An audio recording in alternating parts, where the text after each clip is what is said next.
Good morning, everyone, and thank you for joining the Japan Trade Show's webinar. I'm Chloe Mesh, Director of Programs at WUSADA, the Western United States Agricultural Trade Association. Let me quickly go over a few housekeeping notes. Today we'll be recording the session and we'll email you the recording link from our YouTube page within the next few days. You'll remain muted during the presentation, but please submit questions anytime throughout the Q&A feature. We'll address any questions during our dedicated Q&A session at the end, and we'll follow up with you via email if we don't cover those live. If you'd like to say your question out loud, there will be an opportunity for you to use the Request a Live Call-in button, where you can raise your hand and enter the queue to ask your question live. Well, I'm pleased to introduce Kirsten Cruz from Bryant Christie, who will be presenting on today's webinar, as well as a guest speaker, Denise Nguyen from Win Expo. So if you're a U.S. food or specialty agricultural company thinking about breaking into the Japanese market, or you've had your eye on FOODEX Japan and aren't sure where to start, you're in the right place. Over the next hour, we're going to walk you through everything you need to know about exhibiting at FOODEX, which is Asia's largest food and beverage trade show. We'll cover how to decide if it's the right fit for your products, how to prepare and execute strategically, and what happens after the show closes. We'll also get into operational realities, shipping samples, import documentation, working with Japanese partners, and share a real case example of a company that used FOODEX to successfully enter the Japanese market. So by the time we wrap up, you'll have a clear picture of how FOODEX fits into a Japan market strategy and what it actually takes to show up and win. So let's get started, and I'll hand it over to Kirsten. Thank you. Thank you, Chloe. So I'm Kirsten with Bryant Christie, and today we are discussing our practical playbook for trade show success in Japan.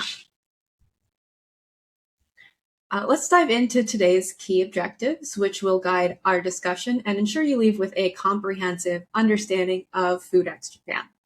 First, we will explore the significance of FOODEX in the broader context. It's not just another trade show, it's a vital platform for expanding your market reach in Japan. Next, we will walk through a detailed readiness and planning timeline. This will help you feel prepared and confident as you approach the event. We'll also discuss strategies for presenting your products effectively to Japanese buyers, a crucial step in making a lasting impact. Additionally, we'll cover shipping insights provided by Win Expo to ensure your logistics are seamless. And finally, we'll wrap up with key takeaways and open the floor for your questions. FOODEX Japan stands as a premier event within the food and beverage sector, recognized as the country's largest trade show for imported products. It serves as a vital platform where U.S. exporters can present their offerings to influential stakeholders in the Japanese market, including importers, distributors, retailers, and food service buyers who possess the authority to select new suppliers. So why is FOODEX so pivotal for exporters? It acts as a critical gateway for products aiming to penetrate the Japanese market. This event initiates essential dialogues with potential buyers, often culminating in significant follow-up actions such as sample requests and commercial negotiations. Therefore, if you aspire to enter the Japanese market, participating in FOODEX is an indispensable step in your journey. It transcends mere interactions at the show. It also encompasses the relationships and discussions that extend beyond the event. Keep in mind that this is a valuable opportunity to elevate awareness of your products and to begin forging the crucial connections that could pave the way for future success in Japan. Now let's delve into the mindset of the buyers attending FOODEX. It's important to remember that buyers are not there to place immediate orders. Their primary goal is to identify reliable suppliers. This means you have an opportunity to make a lasting impression that could lead to future business. Buyers evaluate products on several key factors: quality, price positioning, packaging, regulatory readiness, and supply consistency. Each of these elements is crucial in determining whether a product will succeed in the Japanese market. After the show, promising suppliers often receive follow-up inquiries, requests for samples, and even meetings that could advance commercial discussions. This is where the real potential of FOODEX lies. It's in these post-show engagements where relationships are built and deals are made. Understanding the intent and evaluation criteria of FOODEX buyers is essential for anyone looking to enter the Japanese market. As we move forward, let's consider how to best position products to meet these expectations. So, is FOODEX the right fit for your product? It's crucial to ensure that your products are not just export ready, but also competitively positioned for the Japanese market. Key factors to consider include product maturity, pricing flexibility, and your capacity to meet buyer expectations. Next, let's talk about market and product alignment. Not every product will excel at FOODEX. It is essential to evaluate whether your product category, format, and value proposition align with current demand and competitive conditions in Japan. Finally, remember that FOODEX is not just a one-time event. While it generates interest, the real results hinge on how you execute post-show. Be prepared to respond to inquiries, provide samples, and engage in longer-term discussions. Consider FOODEX as a stepping stone in a broader Japan strategy, rather than a standalone activity. In summary, successful participation in FOODEX requires thorough preparation and alignment with your larger market entry or expansion plan.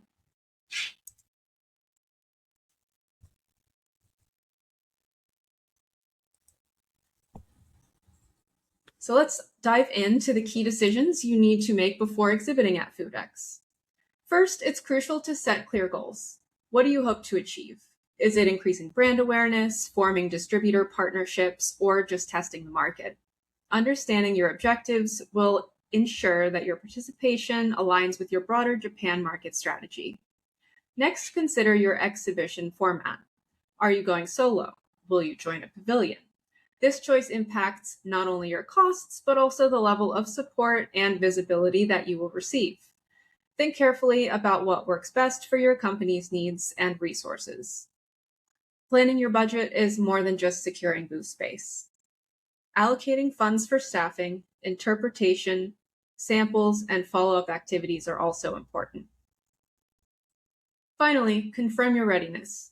Make sure your product, packaging, documentation, and logistics are all set to meet the required timeline. This preparation ensures that you're not just meeting expectations, but exceeding them. With these foundational decisions made, let's look at the timeline and what should be done a year before the show. This is a crucial period where you lay the groundwork for a successful exhibition. First, you need to carefully research and select the most relevant trade show that aligns with your goals. Consider factors like the audience, industry focus, and the opportunities it presents. Next, reach out to the USDA, Food and Agricultural Service, and WUSADA for support. They can provide valuable insights, resources, and potentially even funding to enhance your presentation. It is also essential to confirm your product's eligibility for import to Japan. This step is vital to avoid any last-minute hiccups. And clearly determine your objectives for the show. Are you focusing on sales, forming distributor partnerships, increasing brand awareness, or testing the market? Defining these goals will shape your entire strategy. Starting 9 to 10 months before the show, reserving your booth is essential. Booths can sell out quickly, so securing your spot early ensures you are in a prime location. Next, focus on translating key materials into Japanese. This isn't just about language, it's about showing respect for the local culture and making your materials accessible to your audience. Lastly, identify a Japan-based agent or importer. This person will be invaluable in navigating customs entry. Having someone local who understands the ins and outs of the process can save you a lot of time and potential headaches later on. These steps are all about laying a strong foundation, ensuring your presence at FOODEX is impactful and well received. 6 to 8 months in advance, start by finalizing your packaging and labeling. It's important that every detail aligns with both legal requirements and cultural norms. This is an opportune time to ensure your product presentation is both compliant and appealing to the local market. Next, shift your focus to marketing and outreach. This is the period where you start building anticipation and relationships. Consider reaching out to potential distributors and partners. Remember, your goal is to create excitement and lay the groundwork for future collaborations. Also, think about your booth. Order your design, promotional materials, and signage. These elements are crucial. They're the first impression attendees will have of your brand. Make sure they are visually captivating and clearly communicate your brand's message. And last, consider test shipping a small quantity of your product. This step will help you evaluate the customs process and address any unforeseen challenges early on. 3 to 5 months before the show, it's all about confirmation and promotions. Confirm all import paperwork. This is crucial to prevent any shipping delays. Next, you'll want to ship non-perishable samples. Whether by sea or air freight, timing is key, especially for time-sensitive promotions. Promotion is a big focus during this period. Utilize every channel, social media, emails, trade channels, all to create buzz about your appearance. Reaching out to buyers and importers is essential. You can schedule these important meetings during the show at your booth to maximize your time there. And finally, practice your sales pitch thoroughly. Ensure you can deliver it confidently in English and with an interpreter if needed. These steps will position you as you prepare for the final stages leading up to the show. So, 2 months before the show, it's time for final checks and travel arrangements. First, ensure all of your final product samples, display materials, and booth equipment are shipped. You will also want to book travel and hotel. It's crucial to have your logistics nailed down early, especially in peak tourism seasons. If your budget's limited, I would actually recommend booking airfare at least 3 months in advance. A few other items include finalizing your booth staff. If you have bilingual support, confirm their availability and ensure they are well briefed. Confirm your meetings and take time to review cultural etiquette. Understanding the cultural context will help in making meaningful connections. Let's talk about what happens after the show, focusing on the first few months following your exhibition. First, it's crucial to maintain momentum by sending thank you emails to all potential leads. Express genuine gratitude, reinforcing the positive connections you made. Next, evaluate the interest you've received from distributors or importers. This is your chance to discern who is genuinely interested and who might benefit from additional information. It is important to reflect on what strategies worked during the show and what didn't. This reflection will guide your future planning and help you refine your approach. This is also the ideal time to begin discussions on sales agreements, compliance, documentation, and shipment terms. Be proactive but patient, as these discussions can take time. In fact, compared to other markets, relationship building in Japan generally takes a bit more time. Lastly, consider whether to rebook for next year. Reflecting on your goals and experiences will help you make an informed decision. By following these steps, you will maximize the benefits of your hard work at the show and set a strong foundation for future success. All right, let's dive into the essentials for engaging FOODEX buyers effectively. Remember that FOODEX buyers want to grasp your product's value within minutes. Focus your booth design on clear product visibility and a smooth tasting or viewing experience. This encourages focused, meaningful conversations. When selecting samples, choose those that that represent realistic export formats and shelf presentations. Avoid limited editions or SKUs that can't be commercialized in Japan. Your samples should facilitate evaluation, not just serve as promotional items. Your materials must address common buyer questions, pricing, minimum orders, shelf life, and export experience. It's not just about storytelling, it's about providing the information they need to make informed decisions. Finally, use concise Japanese language sell sheets for product basics, with English technical details as needed. Over-translation can be costly, and it doesn't necessarily improve communication or outcomes.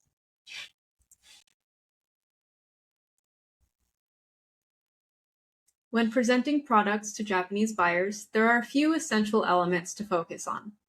First, emphasize a clean, premium, and precise appearance. Think of smaller formats, portion control. These are things that are highly appreciated in the Japanese market. Clear product differentiation and use cases are crucial. Buyers want to know what exactly sets your product apart, so highlight packaging that signals safety, quality, and convenience. In terms of sizing and formats, remember that smaller pack sizes tend to sell better. Urban shoppers value lightweight, easy-to-carry formats, so resealable or portioned packaging is strongly preferred. Consider offering sampler or retail-ready minis to capture attention. When considering booth and sample presentation, ensure that your displays are neat and organized. Use trays, risers, or clean signage to create a structured look. Always show finished or retail packaging rather than bulk or food service packs. Provide tasting portions that are bite-sized and easy to handle. Avoid common mistakes like oversized US club store packaging or large value packs. Handwritten labels or improvised signage can detract from your presentation. Also, try not to overwhelm the table with too many products at once. By aligning with these expectations, you'll be better positioned to make a strong impression on Japanese buyers.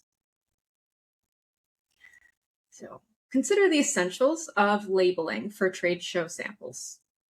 First, it's important to remember that full retail labeling isn't required at this stage. However, basic information is crucial. Start with the product name and brand. Include an ingredients list, ideally in both English and Japanese if possible. This builds credibility and makes evaluation easier for buyers. Also, remember allergen statements and the country of origin. Why does this matter? Well, buyers often photograph or share products internally, and importers need ingredients to assess compliance swiftly. Missing information can slow conversations or follow-up. Proper labeling, even at basic levels, signals that your product is export-ready and credible. Use simple printed stickers instead of redesigning your whole packaging.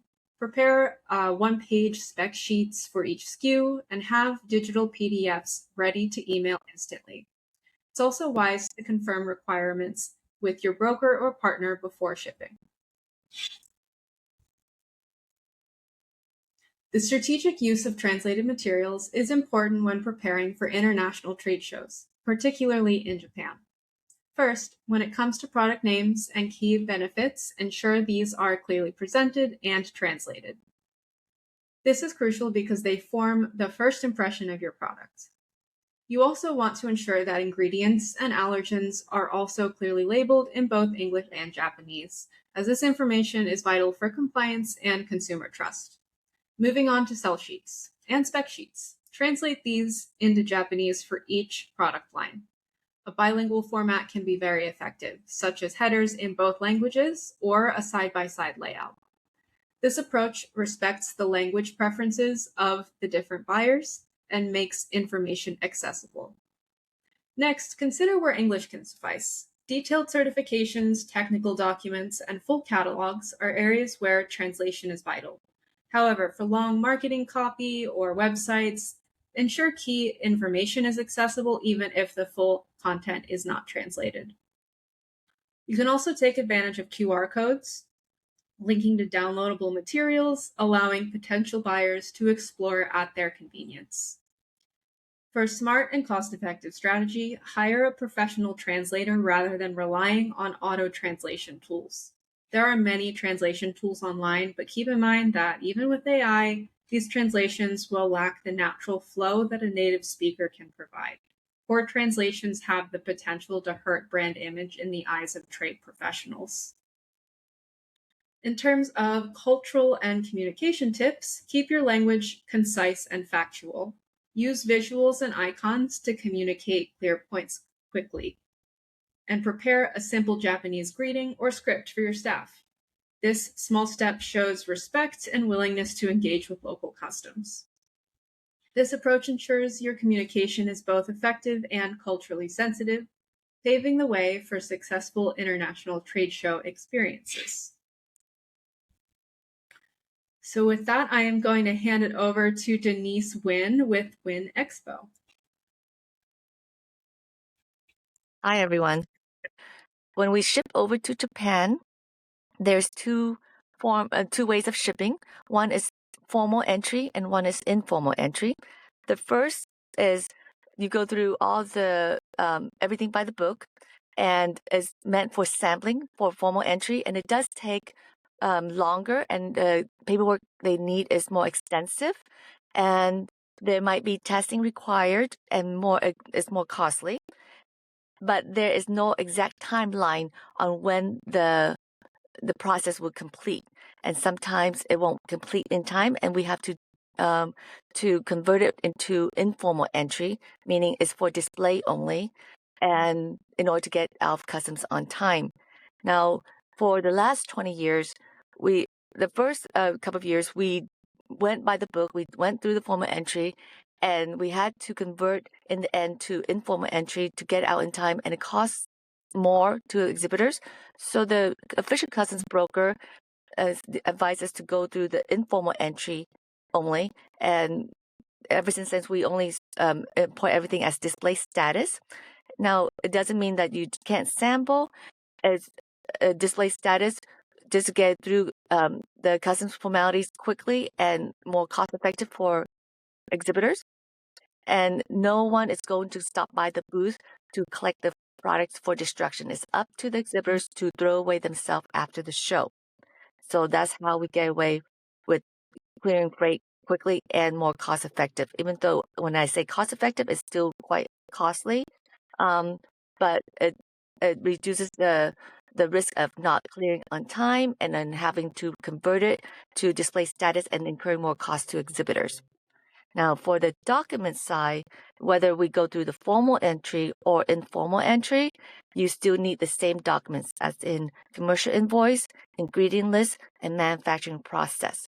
And we submit it, the official customs broker review it and let us know what is restricted, what's not, and if additional pictures or paperwork is needed. Pretty much those are the paperwork we need. And as far as health certificates go, we don't need any health certificates for Japan except for dairy and meat products and any raw plant products. And that's pretty much all it is for the paperwork. On the slide, there is a section that say do not send any serving supplies. For Japan, anything that touches food, from serving supplies, spoon, forks, knives, trays, cups, those are treated as if it's food products. We need the exact composition of what it's made of, how it's made of. So the custom clearance process is very extensive. So they don't recommend to send it and to purchase those items when you get there. And there is a 99 yen store, similar to our Dollar Tree store here. There's or we can ask the stand builder to help buy ahead of time if it's in bulk. So there's ways around it, or we hand carry what's needed, but we don't recommend to send it along with your food products. It's going to delay customs process.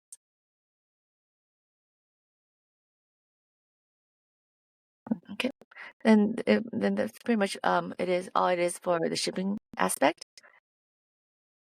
And I'm available here if anybody come up with any questions last minute. The only issues I have as exhibitors always procrastinate into the end.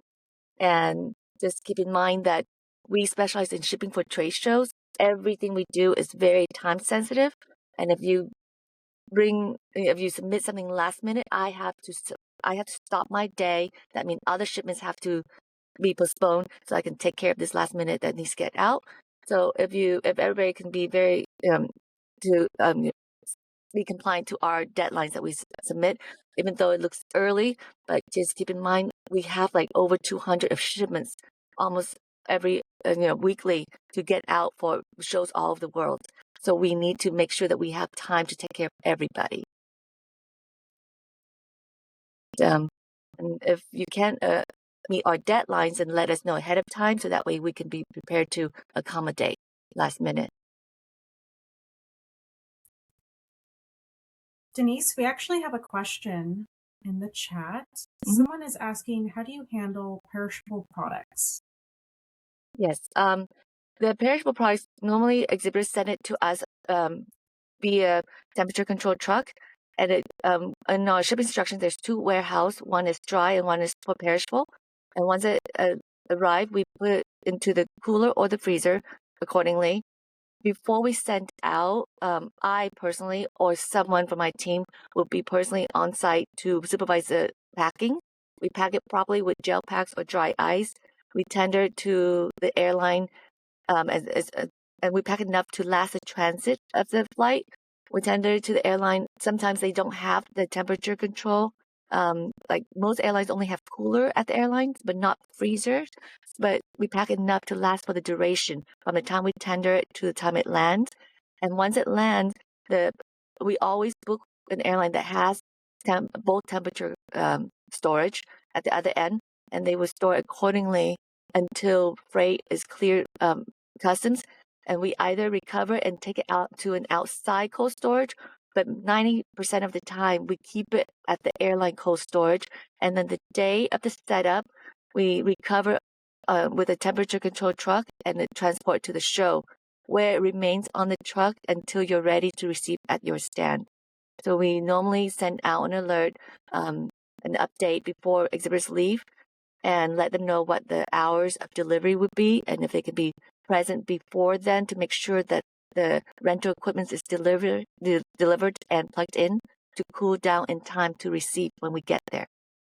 Now, in certain shows, there's frozen and cooler containers available on site, and we can transfer it there for storage, but then that would be added cost most of the time to exhibitors, so we try not to transfer it to the containers at the show. If we, like for instance, we just finished Gulf Food, it costs $800 minimum to place 1 pallet into their container. So we do not do that. We keep it on the truck and make sure that everybody show up in time to receive. Any other questions? Well, thank you, Denise. I'm just going to put another plug in here for the USA Pavilion. Just as a note to all of you that this is organized by the USDA, and there is an opportunity to collaborate and cost share by being part of the USA Pavilion. You don't have to go it alone. It really does cut down on costs, because when you go to trade shows like this, you are not only paying for your space, but you're also paying for building the booth, and this quickly becomes tens of thousands of dollars. So collaborating with the USA Pavilion is a really great way to bring the cost down. And as you can see, the USA Pavilion is pretty big. So you're in good hands if you'd like to work with the USA Pavilion. I saw there were some questions about if the slide deck will be shared, and we can absolutely share this information with you. There is links here, so you can go learn more about how to be a part of the USA Pavilion.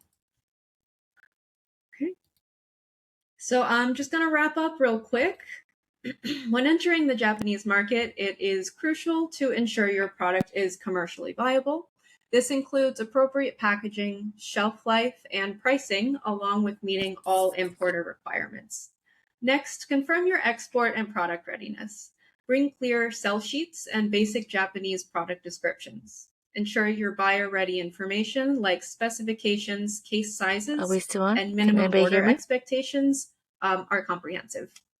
For a successful FOODEX experience, prepare a Japanese-focused booth and materials. Finalize your sample shipping timelines and required documentation. Considering Japanese customs inspections well ahead of move-in.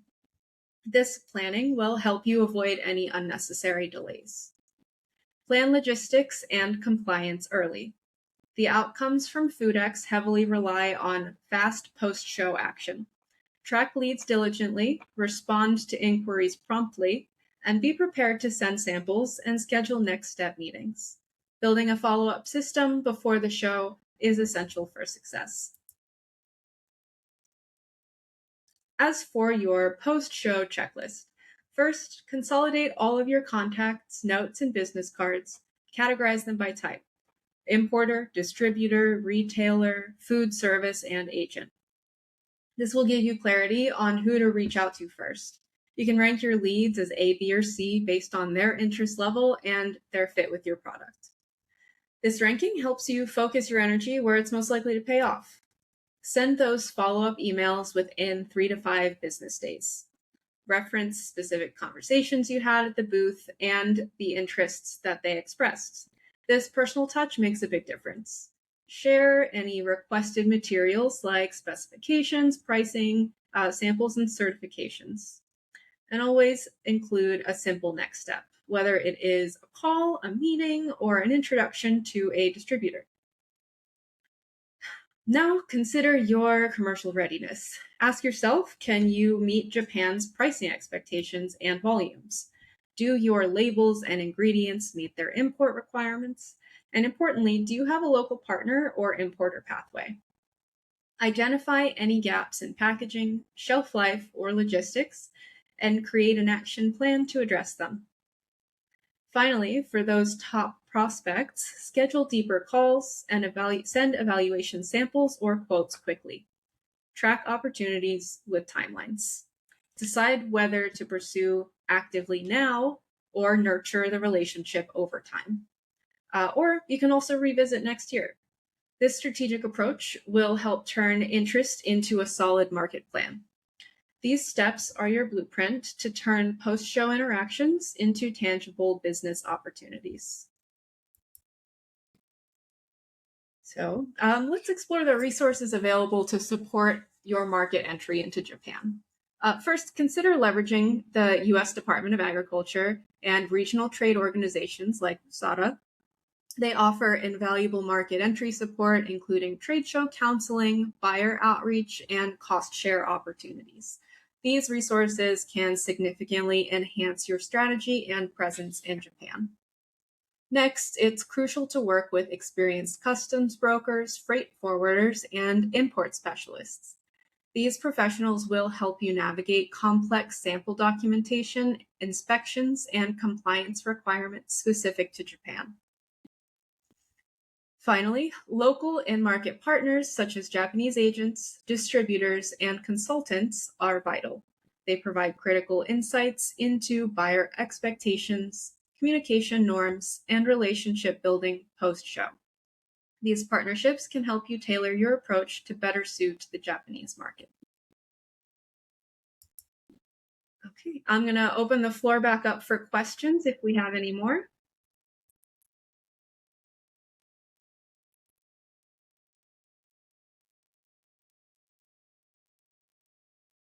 Okay, well, you're also welcome to send us those questions via email, and I'm going to hand it back to Chloe to talk about some USADA events. Thank you so much, Kirsten. Yes, so related USADA events, we have FOODEX coming up very quickly next month. And then we also have a Japan outbound trade mission, which is mid-July. Registration isn't live yet, but it will be coming soon. So if you are interested in the Japan market, that might be an opportunity for your company to join. So please ensure that you're checking our events page out for the latest updates on registrations.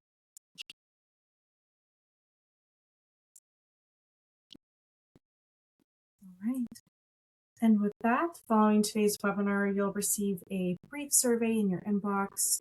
Your feedback is crucial. It helps us improve and secure funding for these programs. So we'd greatly appreciate you taking a moment to complete it. And please remember that you can schedule a complimentary 30-minute consultation with Brian Christie to discuss your specific export needs and questions. We just wanted to say thank you so much for joining us, and thank you, Kirsten and Denise, for your insight in Japan, specifically FOODEX Japan. And again, we'll send up a follow-up email with the recording and additional resources shortly.